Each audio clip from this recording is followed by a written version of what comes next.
నేను ఇంకొంచెం వెయిట్ చేస్తా అని చెప్పిన ప్లాట్ బయర్కి జరిగిన ఒక చిన్న స్టోరీ షేర్ చేసుకుంటాను. నెల రోజుల క్రితం నేను ఒక కస్టమర్ని కలిశాను. డెవలప్మెంట్ వర్క్స్ ఇంకా స్టార్ట్ అవ్వలేదు కదా, ఇప్పుడే ఎందుకు అని అడిగారు.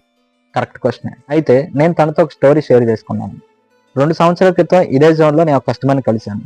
ఇన్ఫ్రాస్ట్రక్చర్ ఇంకా రాలేదు కదా, స్టార్ట్ అయ్యాక నేను తీసుకుంటాను అని చెప్పారు. కానీ ఇప్పటికే ఆ ల్యాండ్ వాల్యూ 30% నుంచి 40% పెరిగిపోయింది. ఇప్పుడు అదే కస్టమర్కి ఆ ప్లాట్ కావాలి అనుకున్నా కూడా తన బడ్జెట్లో దొరకట్లేదు. ప్రెసెంట్ మన ఫార్చ్యూన్ మెడోస్ గార్డెన్ కూడా అదే స్టేజ్లో ఉంది. డిసెంబర్ 14వ తారీఖు నుంచి డెవలప్మెంట్ వర్క్ స్టార్ట్ అవబోతుంది. సంక్రాంతికి విజయవాడ వెస్ట్ బైపాస్ ఓపెన్ అవబోతుంది. అమరావతి పనులు కూడా చిన్నగా స్పీడప్ అవుతున్నాయి. ఆ కస్టమర్ ఇప్పటికి ప్లాట్ బుక్ చేసుకున్నారు. ఇంకొంచెం వెయిట్ చేసి ఉంటే ఇది కూడా మిస్ అయ్యానని నవ్వుతూ అన్నారు.